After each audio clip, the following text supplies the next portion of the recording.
Hello everyone, आप सभी का रूपाली स्टडी हब चैनल में स्वागत है। आज का डेट 13 सितंबर है। आज से रिलेटेड जितने भी करंट अफेयर्स होंगे उसे कवर करेंगे एंड इससे रिलेटेड जितने भी इम्पॉर्टेंट फैक्ट्स बनेंगे उसे भी कवर करेंगे। ओके, तो आज की क्लास स्टार्ट करते हैं। Let's start. Question number first, हाल ही में भूपेंद्र भाई रजनीकांत पटेल को किस राज्य का नया मुख्यमंत्री चुना गया है? भूपेंद्र भाई रजनीकांत पटेल को किस राज्य का नया मुख्यमंत्री चुना गया है? ऑप्शन सी गुजरात। गुजरात राज्य के नए मुख्यमंत्री भूपेंद्र भाई रजनीकांत पटेल हैं। ओके, और इससे पहले गुजरात के मुख्यमंत्री विजय रूपानी थे, उन्होंने इस्तीफा दे दिया है और अब गुजरात के नए मुख्यमंत्री भूपेंद्र भाई रजनीकांत पटेल बन चुके हैं। ओके, और इनको शपथ किसने दिलवाई? तो गुजरात के राज्यपाल ने दिलवाया। गुजरात के राज्यपाल कौन है? तो आचार्य देवव्रत है। ओके, और ये Dholavira UNESCO world heritage city में शामिल है। ओके, ये 40वां नंबर का है। धौलावीरा 40वां नंबर का यूनेस्को वर्ल्ड हेरिटेज सिटी में शामिल हो चुका है। और धौलावीरा का स्थानीय नाम आप लोगों से पूछ लिया जाए तो क्या होगा? तो कोटदा टिब्बा है। धौलावीरा का स्थानीय नाम क्या है? तो कोटदा टिब्बा है। और धौलावीरा ये हड़प्पा सभ्यता से संबंधित है। ओके, और रानी की वाव को सन 2014 में यूनेस्को वर्ल्ड हेरिटेज सिटी में शामिल कर लिया गया। रानी की वाव को सन 2014 ईस्वी में यूनेस्को वर्ल्ड हेरिटेज सिटी में शामिल किया गया था। ओके, और रानी की वाव ये सोलंकी वंश ने बनवाया था और रानी की वाव ये गुजरात में स्थित है। ओके, और अगर आप लोगों से पूछ लिया जाए भारत के पहले इलेक्ट्रिक व्हीकल सिटी कहाँ स्थित है? तो केवड़िया गुजरात में स्थित है। भारत के पहले इलेक्ट्रिक व्हीकल सिटी कहाँ स्थित है? तो केवड़िया गुजरात में स्थित है। Okay, next.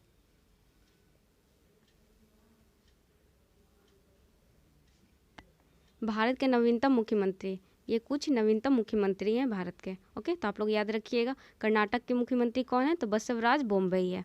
और पश्चिम बंगाल के ममता बनर्जी हैं। और उत्तराखंड के पुष्कर धामी हैं। और केरल के मुख्यमंत्री कौन है? तो पिनरई विजयन है। ओके, और तमिलनाडु के के स्टालिन है। और असम के हेमंत विश्वा शर्मा है।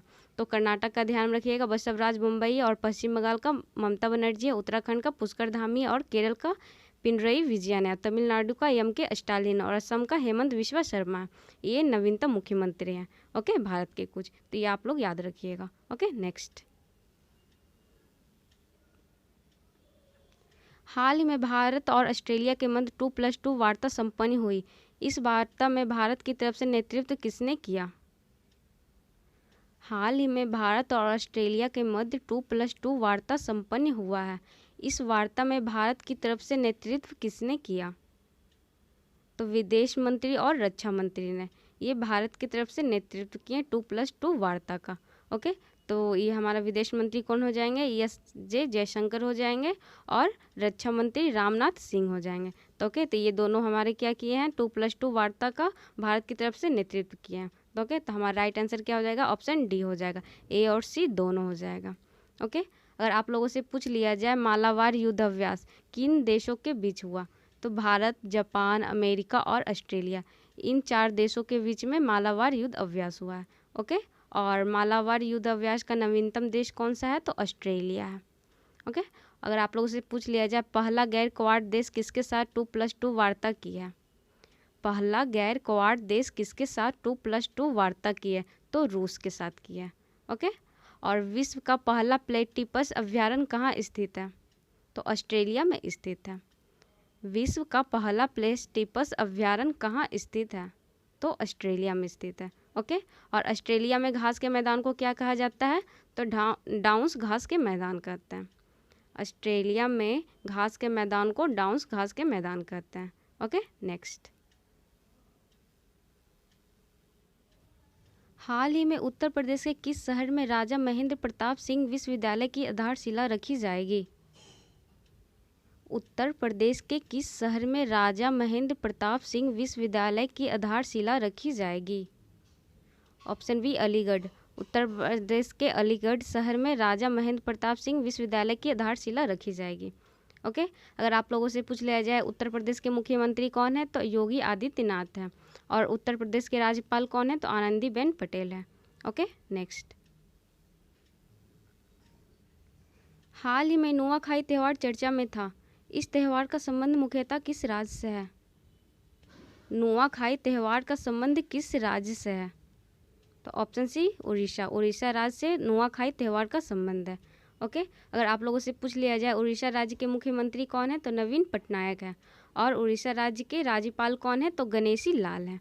ओके, और बिरसा मुंडा स्टेडियम कहाँ स्थित है, तो ये राउरकेला उड़ीसा में स्थित है। अगर आप लोगों से पूछ लिया जाए हॉकी का सबसे बड़ा स्टेडियम कौन सा है, तो बिरसा मुंडा स्टेडियम है और ये राउरकेला उड़ीसा में स्थित है। ओके, और बिरसा मुंडा को धरती बाबा या फिर चमत्कारी बाबा भी कहा जाता था। ओके, और ड्रिंक फ्रॉम टैप वाला शहर कौन सा है, तो पुरी है। ड्रिंक फ्रॉम टैप वाला शहर पुरी है और रज पर्व ये भी उड़ीसा राज्य का है। Okay, next. हाल ही में स्पेन में आयोजित 20वें इमेजिन इंडिया फिल्म फेस्टिवल में सर्वश्रेष्ठ संगीत निर्देशक का पुरस्कार किसने जीता है? स्पेन में आयोजित 20वें इमेजिन इंडिया फिल्म फेस्टिवल में सर्वश्रेष्ठ संगीत निर्देशक का पुरस्कार किसने जीता है? Option A Devjyoti Mishra. देवज्योति मिश्रा ने 20वें इमेजिन इंडिया फिल्म फेस्टिवल में सर्वश्रेष्ठ संगीत निर्देशक का पुरस्कार जीता है। ओके, और एसपी बालासुब्रमण्यम इन्हें पद्म विभूषण 2021 से सम्मानित किया गया। और नरेंद्र चंचल की ऑटोबायोग्राफी मिडनाइट सिंगर है। और आशा भोसले को महाराष्ट्र भूषण पुरस्कार 2020 से सम्मानित किया गया। ओके, तो आप लोग ध्यान में रखिएगा, एसपी बालासुब्रमण्यम को पद्म विभूषण 2021 से सम्मानित किया गया। और नरेंद्र चंचल की ऑटोबायोग्राफी मिडनाइट सिंगर है। और आशा भोसले महाराष्ट्र भूषण पुरस्कार 2020 से सम्मानित किया गया। आशा भोसले को महाराष्ट्र भूषण पुरस्कार 2020 से सम्मानित किया गया। ओके, तो राइट आंसर हमारा क्या हो जाएगा, ऑप्शन ए हो जाएगा। नेक्स्ट, कुछ इंपॉर्टेंट्स क्या है यहाँ पे क्वेश्चन है, देख लेते हैं। सर्वाधिक ग्रैमी पुरस्कार किसने जीता? ग्रैमी पुरस्कार सबसे ज़्यादा किसने जीता है? तो बियोंसे ने जीता है। ओके, और ग्रैमी अवार्ड्स 2021 में किसने एल्बम ऑफ द ईयर का खिताब जीता है? तो टेलर स्विफ्ट ने जीता है। ओके, और कलिंग रत्न सम्मान 2021 से किसे सम्मानित किया गया? तो विश्व भूषण हरिचंदन को किया गया। 51वें दादा साहब फाल्के पुरस्कार से किसे सम्मानित किया गया? तो रजनीकांत को किया गया। और 30वां सरस्वती सम्मान किसे मिला है? तो शरण कुमार लिम्बाले को मिला है। और 31वां व्यास सम्मान किसे मिला है? तो शरद पगारे को मिला है। ओके, तो आप लोग ध्यान में रखिएगा, सबसे ज़्यादा ग्रैमी पुरस्कार किसने जीता है? तो बियोंसे ने जीता है। और एल्बम ऑफ द ईयर का खिताब किसने जीता है? तो टेलर स्विफ्ट में जीता है। और कलिंग रत्न सम्मान 2021 से विश्वभूषण हरिचंदन को सम्मानित किया गया है। और 51वें दादा साहब फाल्के पुरस्कार रजनीकांत को दिया गया। और 30वां सरस्वती सम्मान शरण कुमार लिम्बाबे को दिया गया। और 31वां व्यास सम्मान ये शरद पगारे को दिया गया। Okay, next. हाल ही में 3 भारतीय गांव सर्वश्रेष्ठ पर्यटन गांव के लिए नामित किए गए, इनमें से कौन शामिल नहीं है? सर्वश्रेष्ठ पर्यटन गांव के लिए भारतीय 3 गांव को नामित किया गया है, इनमें से कौन सा शामिल नहीं है? तो पोचमपल्ली गांव ये शामिल है। कोंगथोंग गांव ये भी शामिल है। लतफूड़ा खास गांव ये भी शामिल है। तो ये तीनों गांव क्या है? शामिल है। ये कुनरिया गांव गुजरात ये शामिल नहीं है। तो हमारा ऑप्शन डी क्या हो जाएगा? राइट आंसर हो जाएगा, क्योंकि इसमें पूछ रहा था कौन सा शामिल नहीं है, तो ये ऑप्शन डी शामिल नहीं है, बाकी ये तीनों गांव शामिल है। ओके, अगर आप लोगों से पूछ लिया जाए 2020 को सबसे खराब वर्ष किसने घोषित किया? तो विश्व पर्यटन संगठन ने। 2020 को सबसे खराब वर्ष किसने घोषित किया? तो विश्व पर्यटन संगठन ने। ओके, और पर्यटन दिवस कब मनाया जाता है? तो 27 सितंबर को मनाया जाता है। पर्यटन दिवस कब मनाते हैं? तो 27 सितंबर को मनाते हैं। Okay, next. प्रतिवर्ष 11 सितंबर को यूनिवर्सल ब्रदरहुड दिवस मनाया जाता है। इस दिवस का संबंध किससे है? 11 सितंबर को प्रतिवर्ष क्या मनाया जाता है? यूनिवर्सल ब्रदरहुड दिवस मनाता है। और यूनिवर्सल ब्रदरहुड दिवस का संबंध किनसे है? तो ऑप्शन सी स्वामी विवेकानंद से है। ओके, स्वामी विवेकानंद से यूनिवर्सल ब्रदरहुड दिवस का संबंध है और ये दिवस 11 सितंबर को मनाया जाता है। ओके, और गुलामगिरी पुस्तक किनकी है? तो ज्योतिबा फुले की है। और पराक्रम दिवस कब मनाया जाता है? तो 23 जनवरी को मनाया जाता है और इस दिन क्या है? सुभाष चंद्र बोस का जन्म दिवस है। ओके, और टीका उत्सव कब से कब तक चला था? तो 11 अप्रैल से 14 अप्रैल तक चला था। 11 अप्रैल को ज्योतिबा फुले के जन्म दिवस है और 14 अप्रैल को डॉक्टर भीमराव अंबेडकर का जन्म दिवस है। ओके, तो गुलामगिरी पुस्तक किनकी है? तो ज्योतिबा फुले की है, ध्यान रखिएगा। और पराक्रम दिवस कब मनाया जाता है? तो 23 जनवरी को मनाया जाता है, सुभाष चंद्र बोस के जन्म दिवस पर। ओके, और टीका उत्सव कब शुरू हुआ था? 11 अप्रैल से 14 अप्रैल तक चला था। Okay, next. हाल ही में फुकुशिमा परमाणु ऊर्जा संयंत्र चर्चा में रहा, यह किस देश से संबंधित है? फुकुशिमा परमाणु ऊर्जा संयंत्र किस देश से संबंधित है? तो ऑप्शन ए जापान देश से। ओके, तो हमारा राइट आंसर क्या हो जाएगा? ऑप्शन ए, फुकुशिमा परमाणु ऊर्जा संयंत्र ये जापान में स्थित है। Okay, next. भारत के परमाणु ऊर्जा संयंत्र, ये सभी क्या है? भारत के परमाणु ऊर्जा संयंत्र है। तो कौन सा परमाणु ऊर्जा संयंत्र कहाँ स्थित है उसे देख लेते हैं। तारापुर परमाणु ऊर्जा संयंत्र कहाँ स्थित है? महाराष्ट्र में। रावतभाटा ये राजस्थान में स्थित है। कुडनकुलम ये तमिलनाडु में स्थित है और कलपक्कम भी तमिलनाडु में स्थित है। ध्यान रखिएगा, कुडनकुलम और कलपक्कम परमाणु संयंत्र दोनों तमिलनाडु में स्थित है। ओके, और कैगा परमाणु संयंत्र कहाँ स्थित है? तो ये कर्नाटक में। और काकरापार ये परमाणु ऊर्जा संयंत्र कहाँ स्थित है? तो गुजरात में। और नरोरा ये उत्तर प्रदेश में। ओके, तो आप लोग याद रखिएगा, तारापुर कहाँ है? महाराष्ट्र में। और रावतभाटा ये राजस्थान में। कुडनकुलम और कलपक्कम ये दोनों तमिलनाडु में। और कैगा कर्नाटक में। काकरापार गुजरात में। नरोरा ये उत्तर प्रदेश में। Okay, next. हाल ही में किसने अपनी नई पुस्तक बैक टू द रूट्स का विमोचन किया है? बैक टू द रूट्स का विमोचन किसने किया है? तो ऑप्शन डी तमन्ना भाटिया। तमन्ना भाटिया की पुस्तक है बैक टू द रूट्स और इन्होंने अपनी पुस्तक का विमोचन किया है।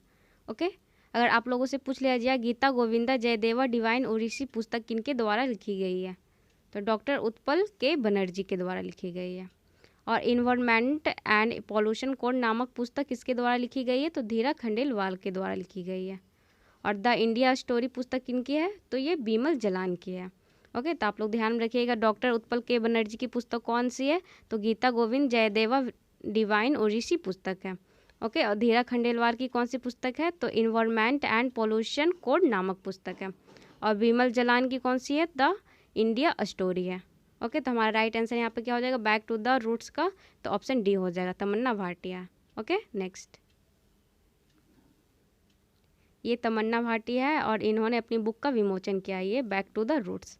Okay, next. हाल ही में किसने दैनिक वेतन भोगियों के लिए साथी कार्ड लॉन्च किया है? किसने दैनिक वेतन भोगियों के लिए साथी कार्ड लॉन्च किया है? तो ऑप्शन ए आदित्य चोपड़ा। आदित्य चोपड़ा ने वेतन भोगियों के लिए साथी कार्ड को लॉन्च किया है। ओके, तो राइट आंसर हमारा क्या हो जाएगा? ऑप्शन ए हो जाएगा। ओके, और सोनू सूद की कौन सी पुस्तक है? तो आई एम नो मसीहा हो जाएगा। Okay, next. हाल ही में यूनाइटेड स्टेट्स के विशेषज्ञों ने किस महाद्वीप पर सबसे पुरानी बर्फ की खोज शुरू कर दी है? यूनाइटेड स्टेट्स के विशेषज्ञों ने किस महाद्वीप पर सबसे पुरानी बर्फ की खोज शुरू कर दी है? Option D Antarctica. अंटार्कटिका महाद्वीप में सबसे पुरानी बर्फ की खोज शुरू कर दी गई है। Okay, next. सेंट्रल कोलफील्ड की रजरप्पा परियोजना में कौन बनी पहली महिला उत्खनन इंजीनियर? सेंट्रल कोलफील्ड की रजरप्पा परियोजना में कौन बनी पहली महिला उत्खनन इंजीनियर? तो ऑप्शन बी शिवानी। शिवानी बनी है पहली महिला उत्खनन इंजीनियर। ओके, और रेबेका ग्रीन स्पेन ये कौन है? तो अंकटाड की पहली महिला अध्यक्ष है। ओके, रेबेका ग्रीन स्पेन ये अंकटाड की पहली महिला अध्यक्ष है। ओके, और नाओमी ओकोजो इवेला ये कौन है? तो ये विश्व स्वास्थ्य संगठन की पहली महिला महानिदेशक है। तो आप लोग ध्यान में रखिएगा, पहली महिला उत्खनन इंजीनियर कौन बनी है? तो शिवानी बनी है। और रेबेका ग्रीन स्पेन ये कौन है? तो अंकटाड की पहली महिला अध्यक्ष है। ओके, और नाओमी ओकोजो इवेला ये कौन है? तो विश्व स्वास्थ्य संगठन की पहली महिला महानिदेशक है। तो राइट आंसर हमारा क्या हो जाएगा? ऑप्शन बी हो जाएगा। Okay, next. हाल ही में किस मंत्रालय ने बुजुर्गों की बात देश के साथ कार्यक्रम शुरू किया है? किस मंत्रालय ने बुजुर्गों की बात देश के साथ कार्यक्रम शुरू किया है? ऑप्शन सी संस्कृति मंत्रालय। संस्कृति मंत्रालय ने बुजुर्गों की बात देश के साथ कार्यक्रम को शुरू किया है और इस कार्यक्रम का उद्देश्य क्या है? तो युवाओं और उन बुजुर्गों के बीच बातचीत को बढ़ाना है जिनकी उम्र 95 वर्ष और उससे अधिक है। ओके, अगर आप लोगों से पूछ लिया जाए वर्तमान में संस्कृति मंत्रालय कौन है? जे किशन रेड्डी है। और जे किशन रेड्डी ये क्या है? पर्यटन मंत्री भी हैं। ओके, और स्वास्थ्य मंत्रालय कौन है? स्वास्थ्य मंत्रालय के मंत्री कौन है? तो मनसुख मंडाविया। और पर्यटन मंत्री अभी जस्ट बताए थे जे किशन रेड्डी है। और संस्कृति मंत्री ये भी जे किशन रेड्डी है। ओके, और गृह मंत्री कौन है? तो अमित शाह है। तो राइट आंसर हमारा क्या हो जाएगा? ऑप्शन सी हो जाएगा। Okay, next. हाल ही में किस बैंक ने एमएसएमई ग्राहकों के लिए all in one swiping machine wise POS go launch की है? किस बैंक ने एमएसएमई ग्राहकों के लिए all in one swiping machine wise POS go launch की है? Option C Karnataka bank. Karnataka bank ने वाइज पोज गो लॉन्च की है एमएसएमई ग्राहकों के लिए। ओके, अगर आप लोगों से पूछ लिया जाए कर्नाटक बैंक की स्थापना कब हुई? तो 1924 में हुई। और कर्नाटक बैंक का मुख्यालय कहाँ स्थित है? तो मंगलौर में है। और कर्नाटक बैंक के सीईओ कौन है? तो महाबलेश्वर एमएस है। Okay, next. निम्नलिखित में से किसने यूएस ओपन 2021 का महिला एकल खिताब जीता है? यूएस ओपन 2021 का महिला एकल का खिताब किसने जीता है? Option D Emma Raducanu. Emma Raducanu ने यूएस ओपन 2021 का महिला एकल खिताब जीती हैं। और ये जो फिगर आपको दिख रहा है ये एम्मा राडुकानु है। ओके, इन्होंने ही यूएस ओपन 2021 का महिला एकल का खिताब जीती हैं। ओके, और नाओमी ओसाका ये ऑस्ट्रेलिया ओपन का महिला एकल का खिताब जीती हैं। ओके, और बारबोरा क्रेजिकोवस इन्होंने फ्रेंच ओपन का महिला एकल का खिताब जीती हैं। और एस्ले बार्टी ये विंबलडन 2021 का महिला एकल का खिताब जीती हैं। ओके, तो आप लोग ध्यान में रखिएगा नाओमी ओसाका ये ऑस्ट्रेलियन ओपन का महिला एकल खिताब जीती हैं और बारबोरा क्रेजिकोवस ये फ्रेंच ओपन का महिला एकल का खिताब जीती हैं और एस्ले बार्टी ये विंबलडन 2021 का महिला एकल का खिताब जीती है और एम्मा राडुकानु ये यूएस ओपन 2021 का महिला एकल का खिताब जीती है। ओके, तो राइट आंसर क्या हो जाएगा हमारा? ऑप्शन डी हो जाएगा। Okay, next. आज का क्लास यहीं पे समाप्त होती है। आप लोगों को आज का क्लास कैसी लगी आप लोग कमेंट बॉक्स में ज़रूर बताइएगा। ओके, अगर आप लोगों को आज का क्लास अच्छी लगी हो तो लाइक एंड सब्सक्राइब ज़रूर कीजिएगा एंड अपने दोस्तों के साथ भी शेयर कीजिएगा। Okay, thank you everyone.